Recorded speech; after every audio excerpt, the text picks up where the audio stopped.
Welcome back friends. आज हम लोग देखेंगे Bohr's atomic model. Bohr's atomic model में जो बोर्ड में इंपॉर्टेंट है, नियर अबाउट पूरा चैप्टर की बोर्ड में इंपॉर्टेंट होता है। इस चैप्टर से परफेक्ट क्वेश्चंस पूछे जाता है। जैसे बोर्स के तीन पोस्टुलेट्स, बोर्स ने हम लोगों को 3 पोस्टुलेट्स दिया था, वो 3 पोस्टुलेट्स भी पूछे जाते हैं, कभी 1 कभी 2 कभी 3 मार्क के लिए, एक पूछा है तो 1 मार्क के लिए।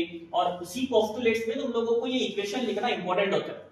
ठीक है, तो इंपॉर्टेंट किस तरीके से बन रहा है, इंपॉर्टेंट इक्वेशंस किस तरीके से बन रहे हैं एंड इक्वेशन किस तरीके से आ रहा है, वहां पे डेफिनेशन हम लोग को क्या बोल रही है, तो वो सब हम लोग ये बोर्स एटॉमिक मॉडल में देखने वाला है।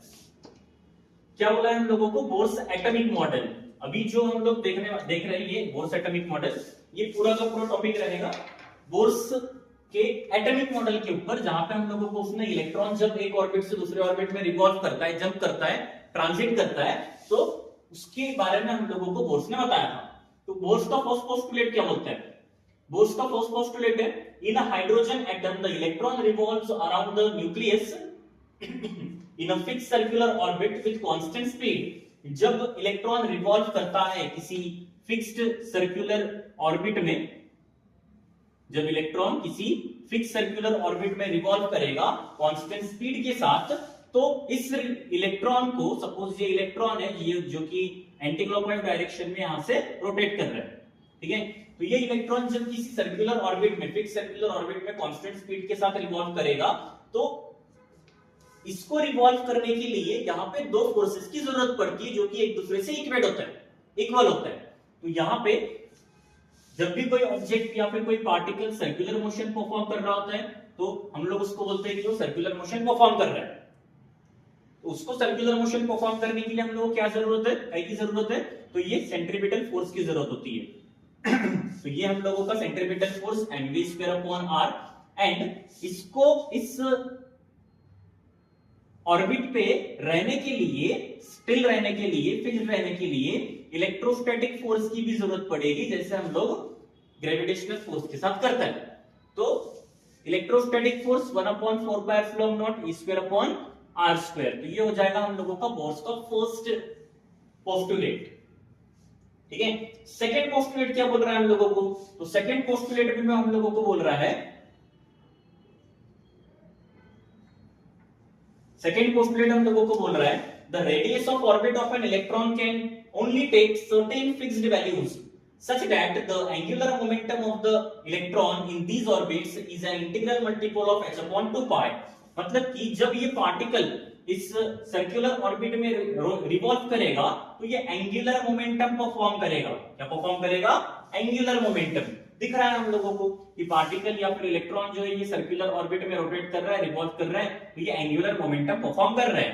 बट जब ये एंगुलर मोमेंटम परफॉर्म करेगा, तो ये इस एंगुलर मोमेंटम से nh/2π मल्टीपल होगा, इतनी वैल्यू से ये मल्टीपल होगा। 2π मतलब 360 डिग्री, और h मतलब होता है Planck's constant, n means number of orbits होता है।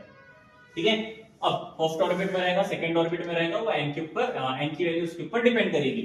नाउ l मतलब l मींस क्या होता है, तो l होता है mvr, जो कि हम लोग एंगुलर मोमेंटम लेते हैं। तो हम लोगों का सेकंड पोस्टुलेट का इक्वेशन बनेगा mvr = nh/2π। ये हो गया हम लोगों का second postulate.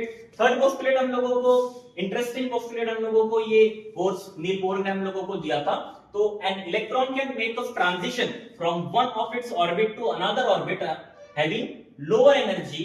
In doing so, it emits a photon of energy equal to the difference in its energies in the two orbit। मतलब कि जब इलेक्ट्रॉन एक हायर ऑर्बिट से लोअर ऑर्बिट में ट्रांजिशन करेगा, अपने हायर ऑर्बिट से इलेक्ट्रॉन, सपोज ये एक इलेक्ट्रॉन है, ये इलेक्ट्रॉन अपने हायर ऑर्बिट से लोअर ऑर्बिट में इस तरीके से जब ट्रांजिशन करेगा, तो इसके पास एनर्जी रहेगी। हायर ऑर्बिट में अगर इलेक्ट्रॉन है, मतलब em, हायर ऑर्बिट में अगर इलेक्ट्रॉन है, तो इलेक्ट्रॉन का m का हायर ऑर्बिट यहां पे रहेगा, फिर ये इलेक्ट्रॉन अपना ट्रांजिशन चेंज करेगा, जो कि लोअर ऑर्बिट में जाएगा। तो जब हायर ऑर्बिट से लोअर ऑर्बिट में जाएगा, तो हम लोग उतने एनर्जी का डिफरेंस निकालेंगे, जो कि em - en हो जाएगा, एंड hν हम लोगों को पता है hν क्या होता है, तो फोटोन, एनर्जी ऑफ फोटोन का equation. H nu equals to H nu हम लोगों का इक्वल्स टू एच न्यू, ये हम लोगों ने लास्ट चैप्टर में Einstein equation and energy of photon के नाम से भी हम लोग ये इक्वेशन को जानते हैं, E equals to H nu. Einstein ने भी हम लोगों को ये एनर्जी ऑफ फोटोन के नाम से ये इक्वेशन दिया था। तो वही इक्वेशन हम लोग यहाँ पे यूज करेंगे एनर्जी ऑफ इलेक्ट्रॉन, फोटोन को इलेक्ट्रॉन के फॉर्म में यूज करेंगे, जहां पे हम लोग nth हायर ऑर्बिट और nth हायर ऑर्बिट का डिफरेंस निकालेंगे और एक्चुअली हम लोगों का फॉर्मूला एज इट इज रहेगा। ठीक है, तो थर्ड फॉस्फेट हम लोग का बनेगा Em - En equals to H nu. अब हम लोग देखेंगे इसके डेरिवेशंस जो कि ज्यादा इंपॉर्टेंट है, नियर अबाउट हर साल 2020 के बाद, कोरोना के बाद हम लोगों को ये देखने के लिए मिला है कि हम लोगों को बोर्ड्स के बहुत सारे क्वेश्चंस रेगुलरली बोर्ड के पेपर में कुछ देखने के लिए मिले हैं, तो उसके कुछ तो भी डेरिवेशंस ले लेते हैं, इजी है, बहुत ज्यादा हार्ड नहीं।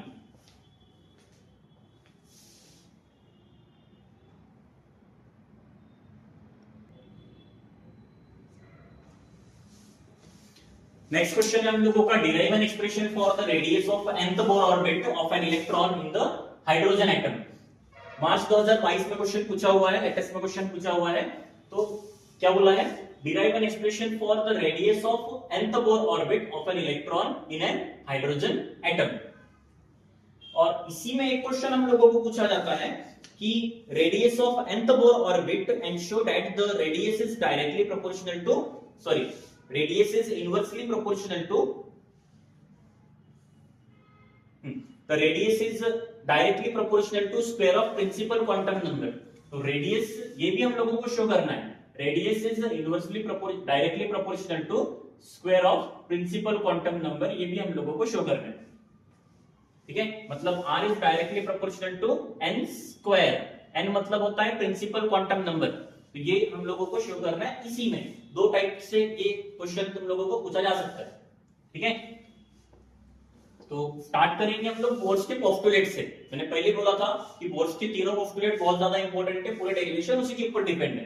तो क्या करेंगे, अकॉर्डिंग टू और from Bohr's postulate, from Bohr's postulate. तो बोर्स का फर्स्ट पोस्टुलेट क्या है, इक्वेशन। ठीक है, क्या बोलेंगे हम लोग, कूलम्स फोर्स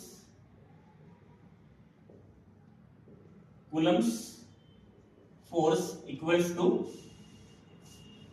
सेंट्रीपिटल फोर्स। क्योंकि इलेक्ट्रॉन जब किसी ऑर्बिट में रोटेट करता है, ये इलेक्ट्रॉन किसी फिक्स्ड ऑर्बिट में जब रोटेट कर रहा है, तो इलेक्ट्रॉन होने के कारण वहां पे हम लोगों को जो फोर्स लगेगा वो कूलम्स फोर्स लगेगा, और उसको सर्कुलर ऑर्बिट में रोटेट करने के लिए सेंट्रीपिटल फोर्स लगेगा। ठीक है, तो कूलम्स फोर्स क्या है, 1/4πε0 E²/r² equals to centripetal force mv²/r। ये हम लोगों का बोर्स का फर्स्ट पोस्टुलेट हम लोगों को मिलेगा। ठीक है, अब यहां से हम लोग क्या करेंगे, सेकंड पोस्टुलेट भी लेना है, यही पे हम लोगों को इसका सेकंड पोस्टुलेट भी लेना है। तो पहले ये इक्वेशन को अरेंज करते हैं किसके फॉर्म में, v के फॉर्म में, इसको v के फॉर्म में अरेंज करते हैं। और यहां पे हम लोग नंबर ऑफ इलेक्ट्रॉन्स भी लेते हैं, z हमारे नंबर ऑफ इलेक्ट्रॉन्स, z हम लोगों का नंबर ऑफ इलेक्ट्रॉन्स होगा।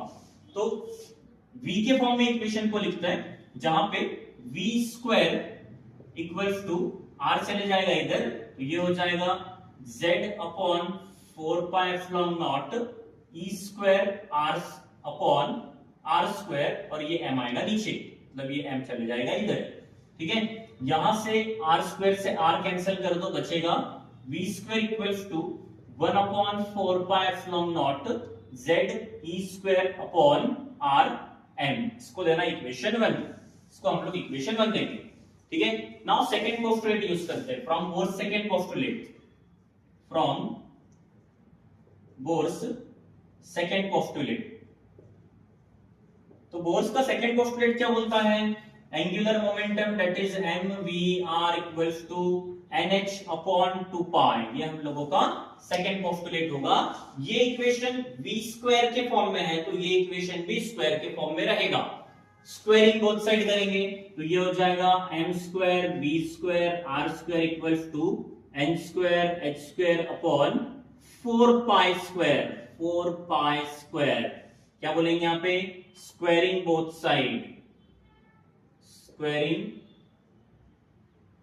Sides.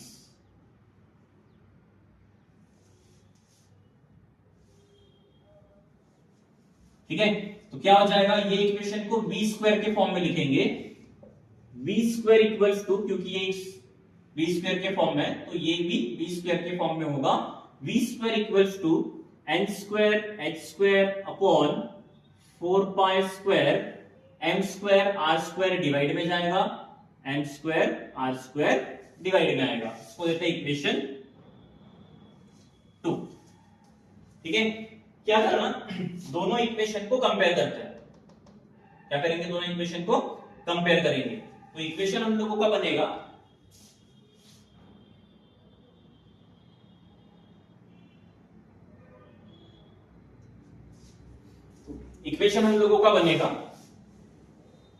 From equation 1 and 2। From equation 1 and 2 क्या हो जाएगा इक्वेशन? देखो क्या करना है हम लोगों को, इक्वेशन 1 इक्वेशन 2 को कंपेयर करना है। क्या मिलेगा हम लोगों को यहाँ पे? 1/4 pi epsilon naught ZE square upon RM equals to second equation n square h square upon 4 pi square m square r square. ठीक है, क्या करना है हम लोगों को यहाँ पे? r का इक्वेशन निकालने को होना हम लोगों को, हम लोग जो इक्वेशन निकालेंगे वो r के फॉर्म में हम लोगों को चाहिए, तो r हम लोगों का आने को होना, r के फॉर्म में इक्वेशन आएगा। जो कैंसिल होता है सबसे पहले उसको कैंसिल करो, या फिर r स्क्वायर से r हम लोगों ने कैंसिल कर दिए, r को इधर ला लेते हैं, तो r equals to n square h square, ये m ले लेंगे इधर, m 4 पाई एप्सिलॉन नॉट भी आ जाएगा, 4 पाई एप्सिलॉन नॉट अपॉन क्या मिलेगा हम लोगों को? 4 pi square m square, r already हम लोग यहाँ पे ला चुके हैं, ZE स्क्वायर। जितना कैंसिल होता है उतना हम लोग कैंसिल कर सकते हैं। तो क्या क्या कैंसिल हो रहा है? r इक्वल्स टू, देखो इधर पाई स्क्वायर से पाई कैंसिल, 4 से 4 कैंसिल, m से m स्क्वायर कैंसिल हो जाएगा, जो बच रहा है उसको लिख लेते हैं, n square h square epsilon naught upon pi m ZE square. ठीक है, ये हो जाएगा हम लोगों का expression for radius of nth Bohr orbit. Expression for radius of nth Bohr orbit, nth Bohr orbit के लिए हम लोगों ने एक्सप्रेशन निकाले। अब हम लोगों को दूसरा और बोला था कि radius of nth Bohr orbit मतलब r, radius of nth Bohr orbit means r is directly proportional to square of principal quantum number. ठीक है, तो क्या करने का? ये n को बाहर लेते हैं थोड़ा सा, तो r equals to h square epsilon naught upon pi m ZE square into n square.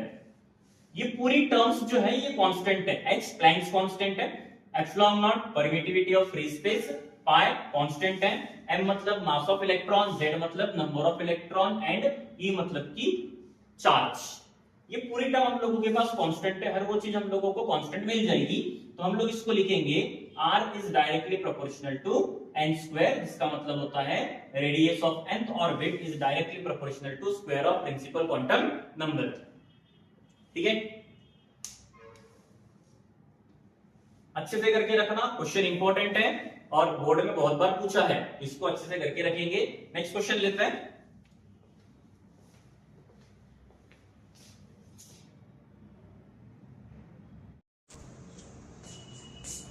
देखो क्या बोला है, derive an expression for the radius of nth Bohr orbit and show that the radius is directly proportional to the square of principal quantum number.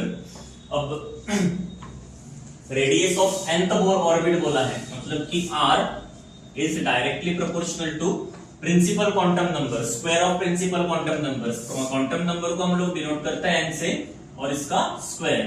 ये equation हम लोगों को show करना है, ठीक है। बोर्स लॉ, बोर्स पोस्टुलेट जो हम लोगों ने यूज किए, बोर्स पोस्टुलेट जो हम लोगों ने इसके पहले लिए थे, सेम बोर्स पोस्टुलेट को हम लोगों को यूज करना है। तीनों दोनों बोर्स पोस्टुलेट, फर्स्ट और सेकंड, जो दो बोर्स पोस्टुलेट हम लोगों ने लिए, वो दोनों बोर्स पोस्टुलेट हम लोग इसके अंदर यूज करेंगे। तो फर्स्ट बोर्स पोस्टुलेट क्या है हम लोगों का? From Bohr's first postulate, first Bohr's postulate क्या है? Centripetal force, centripetal force equals to electrostatic force.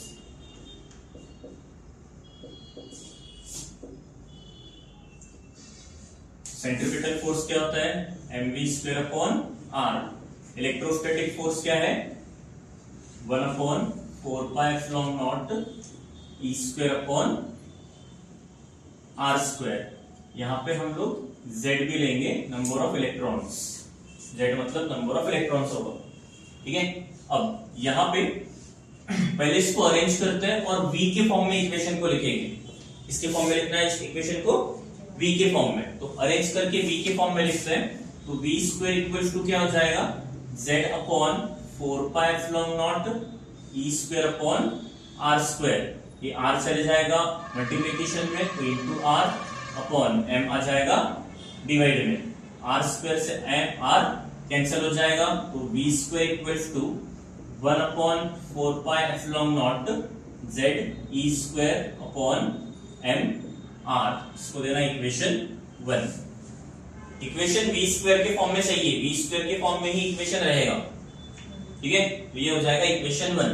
उसके बाद from Bohr's second postulate, from Bohr's second postulate. तो बोर्स का सेकंड पोस्टुलेट क्या है? क्या लिखे थे हम लोगों ने? mvr equals to nh upon 2 pi. ये बोर्स का सेकंड पोस्टुलेट है, ठीक है। सेम यहाँ पे v स्क्वायर के फॉर्म में है ना इक्वेशन, तो ये इक्वेशन भी v स्क्वायर के फॉर्म में लिखना है। इसके फॉर्म में लिखेंगे, v स्क्वायर के फॉर्म में लिखेंगे। तो इक्वेशन को स्क्वायरिंग बोथ साइड, पहले v के फॉर्म में लिख लेते हैं। v इक्वल्स टू क्या हो जाएगा? nh अपॉन 2 पाई, m और r डिवाइड में जाएंगे, m इंटू r। क्या करेंगे इसको? Squaring both side. क्या करेंगे? Squaring both side. तो ये हो जाएगा v square equals to n square h square upon 2 का square 4 pi square m square r square, ठीक है। दूसरा इक्वेशन मिल गया, इसको देते हैं इक्वेशन 2। दोनों इक्वेशन को कंपेयर करना है, दोनों इक्वेशन सिमिलर है, सेम है। तो दोनों इक्वेशन को क्या करेंगे?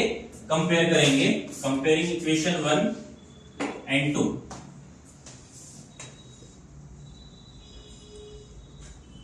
कंपेयरिंग इक्वेशन 1 एंड 2 क्या मिलेगा हम लोगों को? पहले ये वाला पहले लिख लेते हैं। देखो 1 upon 4 pi epsilon naught, 1 upon 4 pi epsilon naught z e square upon mr, z e square upon mr equals to यहाँ पे n square h square, n square h square upon 4 pi square m square r square, 4 pi square m square r square, ठीक है। जो चीज cancel हो रही है उसको कैंसिल करो। यहाँ पे 4 से 4 कैंसिल, पाई स्क्वायर से पाई कैंसिल, देन इधर m स्क्वायर से m कैंसिल, ठीक है, r स्क्वायर से r कैंसिल। अब हम लोगों को निकालना क्या था? हम लोगों को इक्वेशन क्या निकालना है? Radius of nth Bohr orbit is directly proportional to square of principal quantum number बोला है, ठीक है। तो क्या करेंगे हम लोग?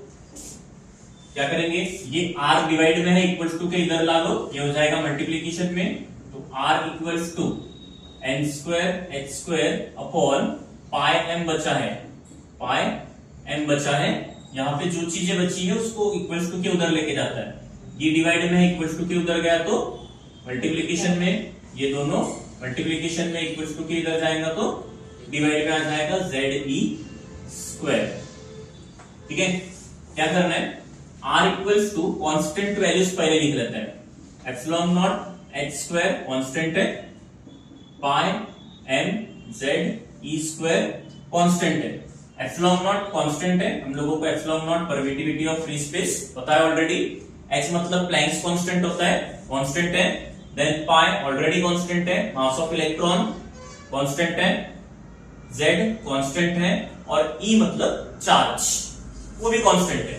ठीक है, तो क्या करेंगे, बचा n², तो ये n²। ये कांस्टेंट टर्म को अगर हम लोग हटाते हैं तो कांस्टेंट टर्म को हटाने के बाद as epsilon naught h² upon pi m ZE² equals to constant. तो क्या करेंगे, R equals to constant into n²। Constant तो इक्वल्स टू को हटा दो, इक्वेशन बनेगा R is directly proportional to n²। ये हम लोगों को शो करता। ठीक है, तुम लोग ये चीज को स्टेटमेंट में भी लिख सकते हो, ये हम लोगों का स्टेटमेंट में भी आता है। As epsilon naught h² pi m ZE² are constant, then the above equation is written as, ये आएगा और फिर ये आता है।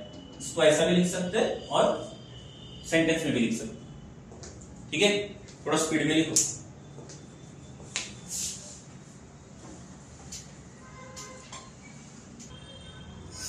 नेक्स्ट क्वेश्चन है, determine the maximum angular speed of an electron moving in a stable orbit around the nucleus of a hydrogen atom. Determine the angular speed, angular maximum angular speed मतलब कि निकालना क्या है हम लोगों को, एंगुलर स्पीड से, एंगुलर स्पीड कैसे डिनोट करता है, omega.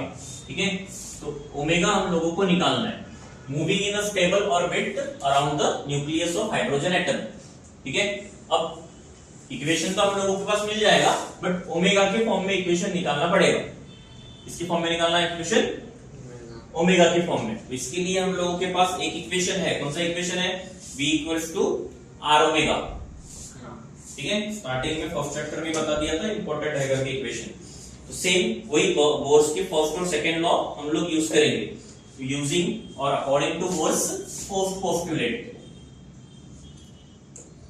According to Bohr's first postulate. तो बोर्स का फर्स्ट पोस्टुलेट डायरेक्ट लिखो, mv² upon r equals to 1/4 pi epsilon naught e² upon r²। r cancel कर दो, ये r से r² कैंसिल हो गया, m को नीचे भेज दो, तो v² इक्वल्स टू हो जाएगा 1/4 pi epsilon naught e² upon mr। इसको देना इक्वेशन 1। सेम बोर्स का सेकेंड पोस्टुलेट हम लोग यूज करेंगे, बोर्स का सेकेंड पोस्टुलेट हम लोग यूज करते हैं। सेकेंड पोस्टुलेट क्या है, according to Bohr's second postulate, according to Bohr's second postulate क्या है, बोर्स का second postulate mvr equals to nh upon 2 pi. इसको देते इक्वेशन 2। क्या करना, दोनों इक्वेशन को डिवाइड करेंगे। क्या करेंगे, दोनों इक्वेशन को divide, dividing equation 1 by equation 2, dividing equation 1 by equation 2। तो इक्वेशन 1 क्या है हम लोगों का, v² अपॉन इक्वेशन 2 क्या है, mvr इक्वल्स टू, फिर इक्वेशन 1 पे जाओ, 1/4 pi epsilon naught e² upon mr into, multiply करके उल्टा लिखेंगे। ठीक है, इसको उल्टा लिखो, 2h ऊपर लिखो पहले, अपॉन 2 पाई अपॉन nh। यहां पे भी जो कैंसिल होगा वो कैंसिल करेंगे, लिख झोड़कतुमी। मैंने क्या किया? हाँ क्या किया? क्या करेंगे? v के फॉर्म में इक्वेशन आएगा, ये v स्क्वायर से v कैंसिल, बाकी m और r को उधर लेके जाता है। v equals to 1/4 pi epsilon naught e square upon mr into 2 pi upon nh। m और r को भी इधर ला लो इनटू mr, तो ये mr से ये mr कैंसिल हो जाएगा। क्या बच रहा है हम लोगों के पास? v equals to 1/4 pi epsilon naught e square upon nh, और वो 2 यहां से पाई पाई भी कैंसिल हो जाएगा, और ये 2 1 जा 2 2 2 जा 4। अब देखो क्या बचेगा? v equals to e square upon, बाकी ऊपर कुछ भी नहीं बच रहा, 2 epsilon naught nh, e square upon 2 epsilon naught nh। इसको देते इक्वेशन 3। ठीक है, अब हम लोगों को निकालना है ओमेगा की फॉर्म में इक्वेशन निकालना है, मतलब कि हम लोगों का maximum angular equation, maximum angular speed हम लोगों को निकालना है। तो ओमेगा के फॉर्म में इक्वेशन रहने को होना। ठीक है, तो क्या करेंगे? बट v इक्वल्स टू क्या होता है? r omega. v equals to क्या होता है? r omega. तो ओमेगा हम लोगों को यहां से मिलेगा। ठीक है, v हम लोगों का ऑलरेडी निकल चुका है। अब r की जरूरत पड़ेगी, रेडियस। तो रेडियस के लिए पिछला वाला जो इक्वेशन हम लोगों ने लिए, पिछला वाला जो डेरिवेशन अपन ने लिए, वो वाला रेडियस का वैल्यू बताओ।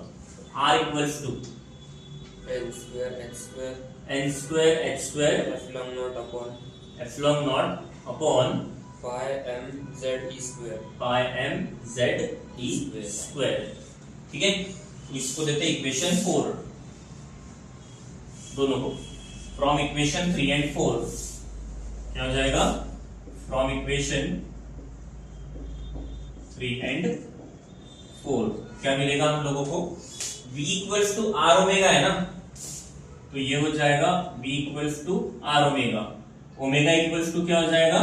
Therefore omega equals to v upon r। अब वैल्यूज पुट अप करो। v कितना है हम लोगों के पास? e square upon 2 epsilon naught nh, e square upon 2 epsilon naught nh into करके उल्टा लिखो। ये इक्वेशन नीचे वाला ऊपर और नीचे ऊपर वाला नीचे। पाई m z e square, pi m z e square upon n square h square epsilon not, n square h square epsilon not.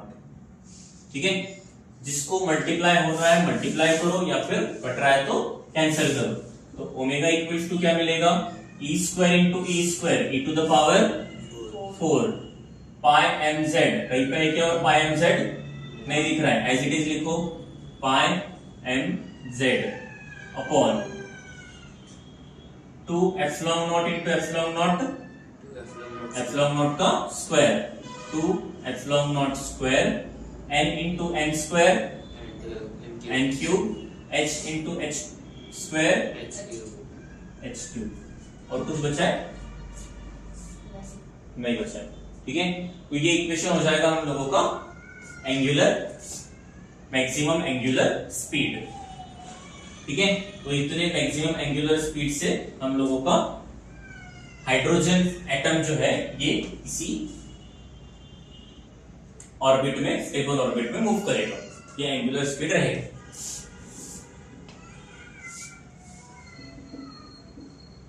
This is the maximum angular speed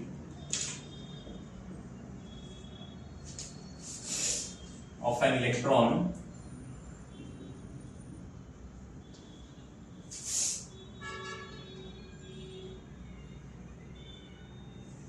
in a stable orbit around the nucleus of hydrogen atom, around the nucleus of hydrogen atom. ये final answer लिखना है, half mark कटेगा इस पे। ठीक है, वो sentence तुम लोगों को न्यूमेरिकल में भी लिखना है और डेरिवेशन में भी लिखना है, हाफ हाफ मार्क्स कटते हैं, डेरिवेशन और न्यूमेरिकल के अलावा कुछ आता नहीं है पेपर में, तो ध्यान में रखना उसके ऊपर। चलो नेक्स्ट क्वेश्चन है, derive an expression for energy of an electron in Bohr orbit. Energy of electron बोले तो टोटल एनर्जी निकालना पड़ता है, ठीक है। जैसे कोई इलेक्ट्रॉन एक ऑर्बिट से दूसरे ऑर्बिट में जब मूव करेगा तो उसका टोटल एनर्जी कितना होगा, तो पहले तो उसके पास काइनेटिक एनर्जी होगा, ठीक है, दूसरा उसके पास पोटेंशियल एनर्जी होगा, और दोनों को मिलाने के बाद हम लोगों के पास क्या निकलेगा, उसका टोटल एनर्जी, ठीक है। तो सेम बोर्स का फर्स्ट और सेकेंड पोस्टुलेट ही हम लोग यहाँ पे यूज करेंगे। तो बोर्स का फर्स्ट पोस्टुलेट क्या है, according to Bohr's first postulate, according to Bohr's first postulate, तो क्या हो जाएगा बोर्स का first postulate, mv square upon r equals to 1/4πε0 e square upon r square. ये हम लोगों का बोर्स का फर्स्ट पोस्टुलेट अपने को मिलेगा, ठीक है। क्या करते हैं, ये r स्क्वायर से r को कैंसिल कर लो, हम लोगों के पास बचेगा mv square equals to 1/4πε0 e square upon r। ये इक्वेशन अपने पास बचा है, ठीक है। अब इसको ऐसे ही रहने दो, इसको ऐसे ही रहने दो, ठीक है, कुछ भी चेंजेस इसके अंदर नहीं करेंगे। उसके बाद जब कोई पार्टिकल या फिर इलेक्ट्रॉन, सपोज ये एक ऑर्बिट है हम लोगों के पास, इस ऑर्बिट में ये इलेक्ट्रॉन रिवॉल्व कर रहा है, तो जब ये इलेक्ट्रॉन इस ऑर्बिट में रिवॉल्व करेगा, इलेक्ट्रॉन किसी ऑर्बिट में रिवॉल्व करता है, तो उसके पास क्या होता है, उसका काइनेटिक एनर्जी, क्योंकि वेलोसिटी परफॉर्म कर रहा है, ठीक है। तो the kinetic energy of an electron in the kinetic energy of an electron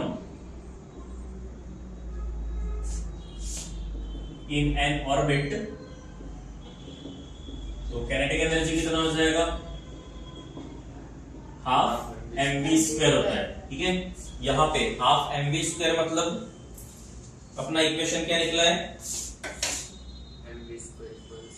half mv square मतलब इक्वेशन क्या निकला है, mv स्क्वायर। तो mv स्क्वायर की जगह पे ये वाली वैल्यू पुट अप करेंगे यहाँ पे, तो काइनेटिक एनर्जी क्या हो जाएगा, half 1/4πε0 e square upon r। यहाँ पे देखना फ्रॉम इक्वेशन 1, ठीक है। इसको 2 से मल्टीप्लाई कर लो, तो काइनेटिक एनर्जी कितना हो जाएगा, 1/8πε0 e स्क्वायर अपॉन r। इसको देते इक्वेशन 2। ये हो गया हम लोगों का काइनेटिक एनर्जी, ठीक है। अब निकालना है हम लोगों को पोटेंशियल एनर्जी।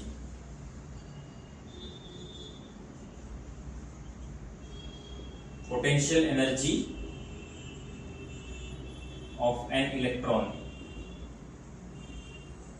तो नॉर्मली पोटेंशियल एनर्जी का फॉर्मूला क्या है, mgh। बट यहाँ पे पॉसिबल है क्या, इलेक्ट्रॉन का हाइट मिलेगा क्या, वो सब चीज यहाँ पे पॉसिबल नहीं है, ठीक है। तो यहाँ पे क्या पॉसिबल है, यहाँ पे हम लोग इलेक्ट्रॉन का पोटेंशियल एनर्जी लेने वाले हैं। इसका पोटेंशियल एनर्जी लेने वाला है इलेक्ट्रॉन का। इलेक्ट्रोस्टैटिक में हम लोग एक इक्वेशन सीखे थे वर्क डन के लिए, work equals to potential difference into charge, charge into potential difference. ये हम लोगों ने इक्वेशन ली है। तो सेम चीज हम लोगों को यहाँ पे दिखेगी, potential energy equals to potential difference into electron, मतलब चार्ज ऑफ एन इलेक्ट्रॉन। तो ये इक्वेशन हो जाएगा V इंटू ई। इलेक्ट्रॉन जो है ये नेगेटिव चार्ज का होता है, ठीक है। तो पोटेंशियल एनर्जी किस तरीके से बनेगा हम लोगों का, the potential energy of an electron, the potential energy of an electron, therefore the potential energy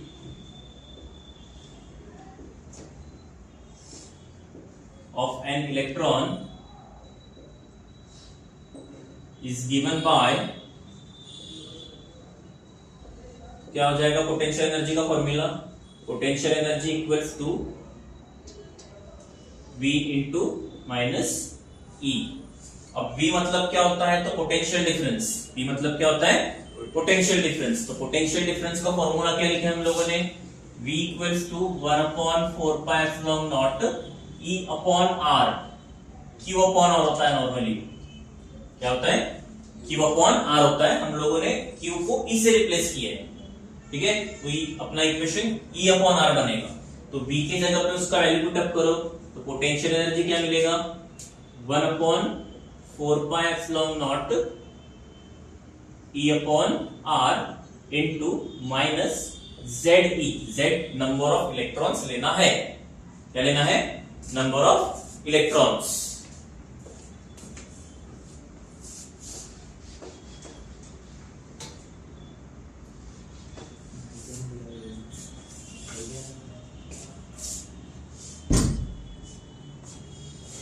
ठीक है, Z मतलब number of electrons in an atom. तो यहां पे कंसीडर करना है।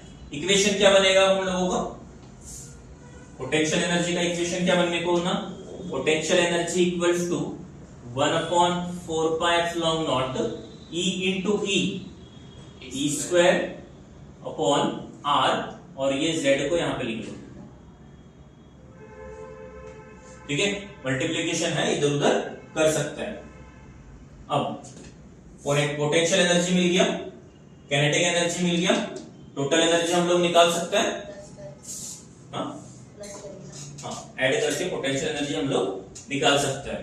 तो इक्वेशन में नेगेटिव साइन है, नेगेटिव साइन को ध्यान में रखना, ठीक है। तो देते हैं equation 3 from equation 1 and 2, from equation 1 and 2, therefore the total energy of an electron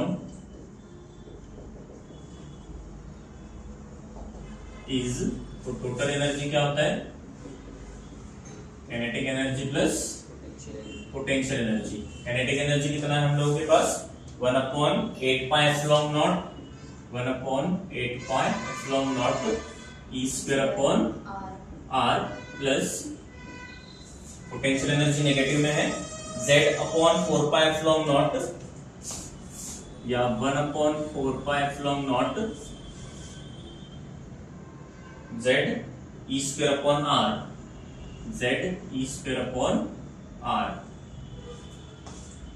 Z दोनों तरफ अगर ले लेते हैं तो पूरा इक्वेशन ही कॉमन निकल जाएगा, 1/8 और 1/4 को वहां पे लिख देते हैं। Z दोनों तरफ कॉमन लेते हैं, Z दोनों तरफ रखते हैं। यहाँ पे ये फॉर्मूला में तुम लोग Z रखना,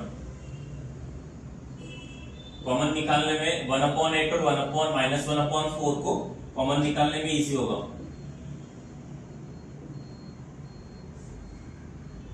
Z आई, तो यहाँ पे हम लोगों का हो जाएगा Z। अब क्या करना है, पहले इक्वेशन को सही से लिख लेते हैं, 1/8πε0 E square upon R into Z minus 1/4πε0 E square upon R into Z। ये 1/4 और 1/8 को अगर बाहर निकाले तो 1/πε0 E square upon R into Z, 1/πε0 E square upon R into Z same है, उसको कॉमन निकालेंगे।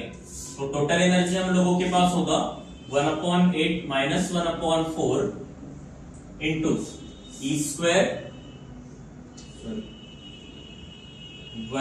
E square upon E square into Z upon πε0 R, बरोबर है ना। 1/8 1/4 बाहर निकाल लिए, 1/ यहाँ पे πε0 R E स्क्वायर और Z बराबर है। इसको क्रॉस मल्टीप्लीकेशन करो तो टोटल एनर्जी कितना हो जाएगा, 4 minus 8 upon 8 4 32 E square Z upon πε0 R। यहाँ पे कितना बचेगा हम लोगों का, -4 upon 32 E square Z upon πε0 R। 4 1 4 4 8 32। तो टोटल एनर्जी हम लोगों का निकला -1/8 E square Z upon πε0 R इतना टोटल एनर्जी हम लोगों को मिलेगा। ठीक है, अब ये टोटल एनर्जी के अंदर जब हम लोग वैल्यूज पुटअप करेंगे, जो भी वैल्यूज हम लोगों की होती है वो वैल्यूज अगर हम लोग पुटअप करते हैं तो हम लोगों को इसका मतलब इक्वेशन, हम लोगों को टोटल एनर्जी मिलेगा, कुछ तो भी इक्वेशन हम लोगों को इसका मिलेगा, तो वो -13.6 कुछ तो भी इसका इक्वेशन होता है। ठीक है, इसके लिए हम लोगों को क्या करना है, यहाँ पे radius of nth Bohr orbit जो हम लोगों ने फर्स्ट इक्वेशन निकाले थे, radius of nth Bohr orbit. ठीक है, तो यहाँ पे वो वाला इक्वेशन हम लोगों को पुटअप करना है, इक्वेशन 4 इसको देता है, नहीं होगा इसमें, बट Rn इक्वल्स टू क्या होता है, देखो वो इक्वेशन, फर्स्ट इक्वेशन जो अपन ने लिए थे Rn वाला, radius of nth Bohr orbit,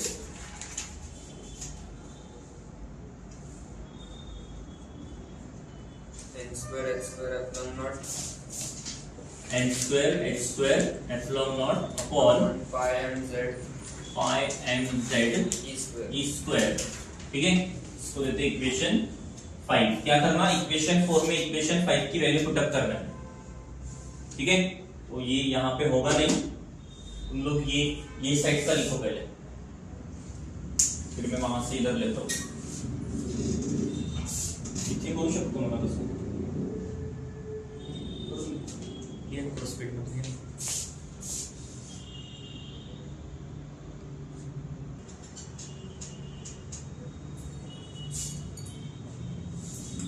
देखो क्या करना, ये Rn का वैल्यू मतलब R का वैल्यू इक्वेशन 4 में R के जगह पे पुटअप करेंगे, तो इक्वेशन हम लोगों का मिलेगा total energy equals to 1/8 pi epsilon naught E square Z upon R, E square Z upon, ये R की जगह पे ये वाला वैल्यू पुटअप करो, क्या मिलेगा हम लोगों को, n square h square upon epsilon not, n square h square upon epsilon naught upon pi m z e square upon pi m z e square. ठीक है, ये वाले टर्म को ऊपर लेके आ जाओ, इधर क्या हो जाएगा equation, total energy equals to 1/8 pi epsilon naught, negative sign लिए ही अपन ने, यहाँ पे नेगेटिव साइन चाहिए, नेगेटिव साइन है, -1/8 pi epsilon naught E square Z pi m z e square, ये वाला टर्म ऊपर लिए है। ठीक है, upon n square h square epsilon naught, अब जितना जो बनता है इसको मल्टीप्लाई और कैंसिल करो, -1/8 pi epsilon naught, epsilon naught into epsilon naught, epsilon naught का स्क्वायर, पाई से पाई कैंसिल करो, यहाँ पे लिखने की जरूरत नहीं है, 1/8 एप्सिलॉन नॉट, क्या क्या आएगा, e square into e square e to the power 4, z into z, z का square, m as it is, epsilon into epsilon, epsilon naught का square, n square h square.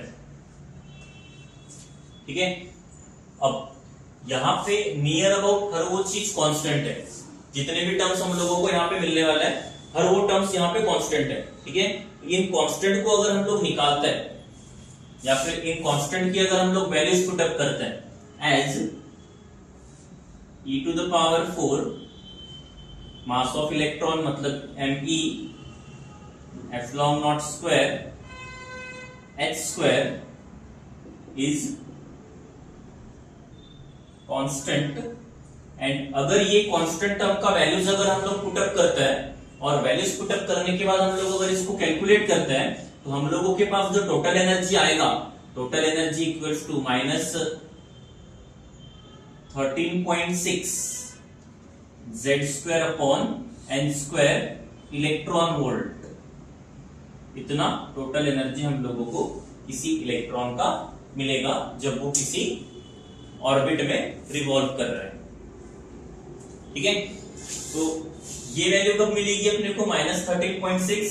ये वैल्यू हम लोगों को तब मिलेगी जब हम लोग इसके अंदर जो कांस्टेंट है वो कांस्टेंट का वैल्यूज पुट अप करेंगे। z का वैल्यू डिपेंड करेगा कि वो कितने नंबर ऑफ इलेक्ट्रॉन्स वहां पे है, और n का वैल्यू डिपेंड करेगा कि वो कौन से ऑर्बिट में है। ठीक है, तो अगर हम लोग उसको छोड़ देते हैं, ये दोनों को z और n को अगर छोड़ देते हैं, तो बाकी जितने भी कांस्टेंट वैल्यूज को अगर हम लोग वैल्यूज पुट अप करते हैं, जैसे e 1.4 into 10 1.6 into 10 to the power -19 होता है, then mass of electron 9.1 into 10 to the power -31, epsilon naught 8.85 into 10 to the power -12 होता है, और Planck's constant 6.63 into 10 to the power -34 होता है।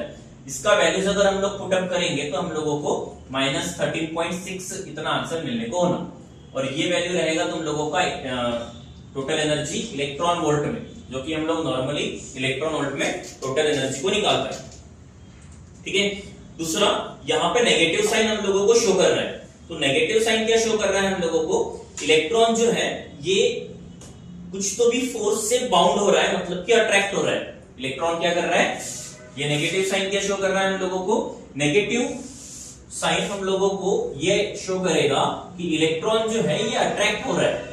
इलेक्ट्रॉन क्या कर रहा है, अट्रैक्ट हो रहा है। नॉर्मली दो चीजें होती है, अट्रैक्शन दूसरा रिपल्शन। ठीक है, तो इलेक्ट्रॉन जो है ये अट्रैक्ट होगा इस तरीके से, दूसरे ऑर्बिट्स में वो अट्रैक्ट होगा। तो नेगेटिव साइन का मतलब ये होता है।